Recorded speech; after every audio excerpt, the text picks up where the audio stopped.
Nah, konteks aslinya barangkali saya hanya sekedar mengulang, itu disebutkan di dalam pupuk yang ke-135 angka atau garis nomor kelima yang berbunyi ruani kadatu winubus warabuda wiswa biniki rakwaring apan kenapa wanosan mangka jinatwa lawan siwa takwa tunggal binika tunggal ika tanggana dan mamangruah.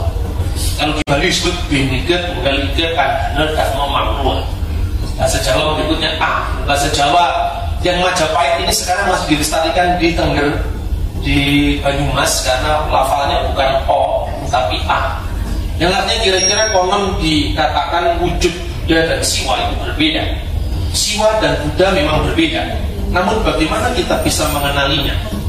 Hakikat Jina, the essence of Buddha, dari hakikat dari Buddha dan hakikat Jiwa adalah tunggal, berbeda-beda tetapi satu. Tidak ada kebenaran yang mendua. Ika itu artinya itu, bukan satu. Kalau satu itu tunggal, banyak orang salah paham. Jadi bin ika, beda-beda itu, tunggal itu. Artinya secara esoterik bahwa pemahaman ketuhanan itu sebetulnya sumbernya satu, kausa prima. Tetapi ketika mewujud dalam konteks sosial, dalam konteks budaya, itu kemudian secara eksoterik berbeda-beda. Kira-kira seperti itu yang dipikirkan oleh yang kita Tambunan. Entah kita setuju atau tidak, memang asalnya seperti itu. The origin of Bhinneka Tunggal Ika. Nah, kita lanjutkan. Konteks aslinya Bhinneka Tunggal Ika ini seringkali orang bisa salah paham. Sarjana-sarjana barat yang terbiasa berpikir homogen di masyarakat yang monolitis ya sifatnya, menuduh ini sebuah sinkretisme. Tetapi sebenarnya kalau saya istilahkan bukan sinkretisme. Sinkretisme itu percampuran agama, tetapi saya menyebutnya teologi kerukunan.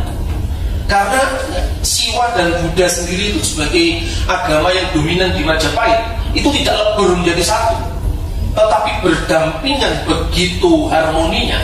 Karena menyadari perbedaan Bhinneka Tunggal Ika, tetapi mereka punya komitmen untuk bersatu, Tunggal Ika. Kemajuan agama dipandang sebagai manifestasi dari kebenaran tunggal atau tanghana dharma mangruah, tidak ada kebenaran yang mendua.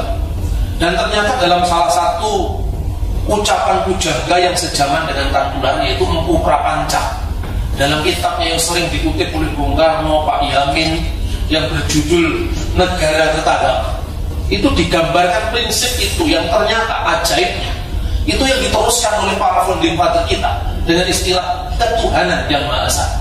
Pada zaman Majapahit disebut Tuhan itu prinsip tertinggi. Nataning anata patining jagat pati janing yang inistik.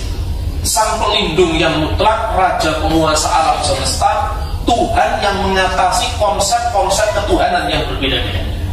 Jadi boleh saja umat Islam punya konsep yang berbeda dengan Kristiani, berbeda dengan Hindu, tapi sebenarnya Sang Empu mau menegaskan yang kita sembah itu bukan konsepnya Tuhan, tapi yang kita sembah itu Tuhan.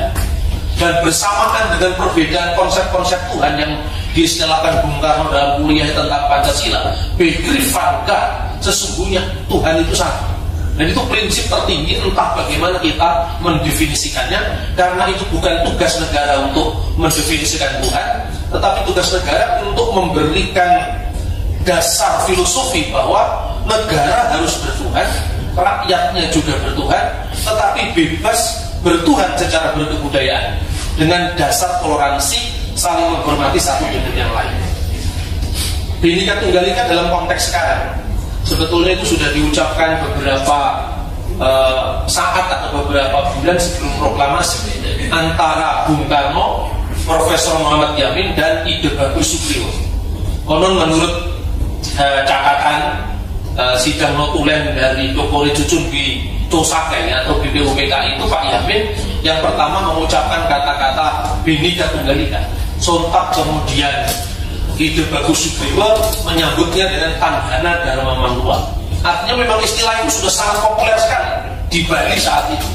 Dan kemudian akhirnya disepakati untuk menjadi sesanti atau semboyan di dalam lambang negara kita, yang artinya bukan sekedar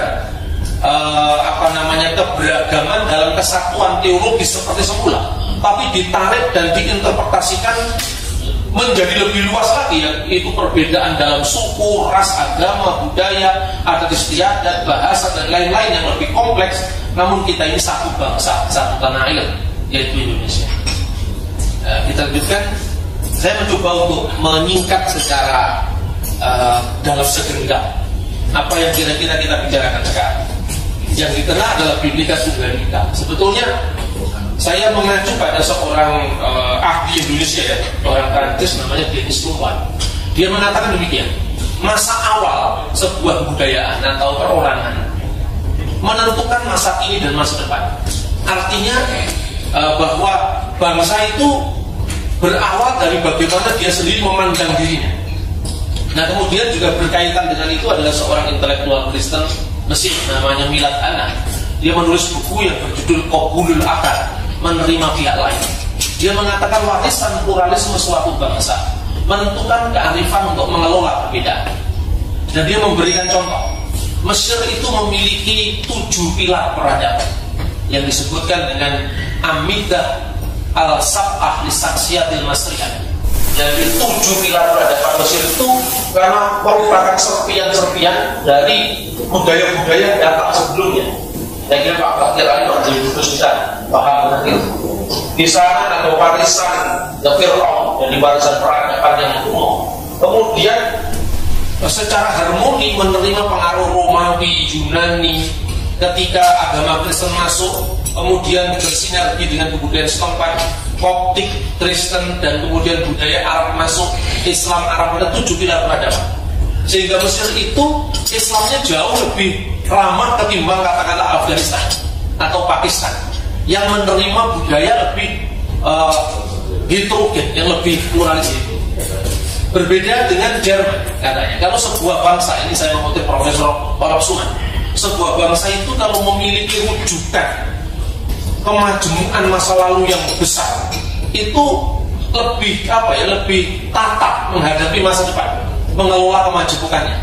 Jerman itu sisa-sisa dari apa yang dulu disebut Imperium Romanum Sacrum. Hampir 1000 tahun mereka menerima warisan Romawi Yunani sebagai sebuah imperium besar. Tetapi sesungguhnya identitas itu hilang sama sekali. Saya orang Jerman, saya orang Perancis, saya orang Belanda, itu tidak ada, ditelan di dalam sentralitas Romanum Sacrum. Makanya ketika Imperium Roma itu bubar, bangsa-bangsa ini kesulitan mendefinisikan dirinya. Saya ini siapa? Lalu Jerman pun mengambil dasar nasionalisme itu dari mitologi rakyat yang disebut Nibelungen. Jadi mereka tidak pernah memiliki pengalaman sejarah kemajemukan yang besar. Akhirnya apa? Sakit jiwa juga. Kayak Rutet namanya Hitler yang mengatakan Jerman überals, Jerman itu di atas segala-galanya, dan kemudian menganggap ancaman bagi orang lain yang dianggap lebih superior. Maka munculnya peristiwa pembunuhan orang Yahudi tahun 40-an. Nah, bangsa kita ini beruntung, kita ini memiliki warisan sejarah yang berabad-abad terbiasa dengan kemajemukan. Bhinneka Tunggal Ika itu sebagai living reality Indonesia selama berabad-abad. Kemudian ketika Bung Karno mencari rujukan bersama para kultivat, awal tahun 45 itu kan kita dihadapkan dengan legitimasi agama atau legitimasi bukan agama. Waktu itu baru runtuhnya Khalifah Turki. Bung Karno menulis dalam Diwa Benda Revolusi, sejarah yang akan mencatat apakah Mustafa Kemal Atatürk itu benar atau salah. Tapi yang jelas waktu itu kalau pilihan bernegara paling tidak kalau tidak sekuler ya teokratis. Tetapi bangsa kita sekali lagi ketika dia menerima warisan sejarah pluralisme yang berabad-abad, menemukan paradigma bukan teokratis, bukan pula paradigma sekularis, tapi paradigma simbiotik yang bisa memadukan antara religiositas bangsa yang memang sangat mengagungkan Tuhan, tapi di pihak lain pluralistik sekali warisan kemajemukan. Maka negara kita berketuhanan yang Maha Esa, tapi bukan teokrasi. Tidak terbayangkan dulu ketika bangsa kita memiliki sistem legitimasi yang seperti ini. Karena di beberapa negara bagian di Amerika, orang membaca Injil sebelum pelajaran saja bisa dikenai sanksi, karena itu asas memisahkan mutlak sama sekali negara dan agama. Maka itu yang kemudian oleh para founding father disebut bagaimana kita mendirikan negara kebangsaan nasional stat ini. lalu memperoleh rujukan Sriwijaya dan Majapahit.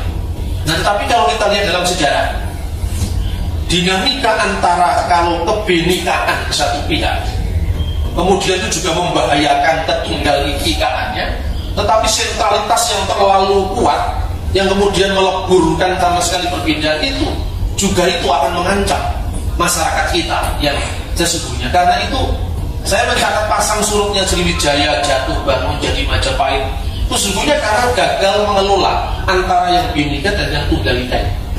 Nah, kemudian aplikasinya bagaimana dalam semboyan negara ini coba menyatukan keberagaman budaya. Jadi orang Batak tidak hilang kebatakannya ketika dia jadi Indonesia. Saya tetap bangga jadi orang Jawa, sekalipun saya tidak mengatakan bahwa Jawa lebih baik dari Madura seperti Pak Mahfud misalnya. Artinya bahwa kebinekaan kita ini tidak menenggelamkan jati diri kita masing-masing. Ketika kita memilih agama Islam, tidak berarti bahwa keislaman kita itu mengganggu keindonesiaan kita, atau kecinaan kita mengganggu keindonesiaan kita, tidak.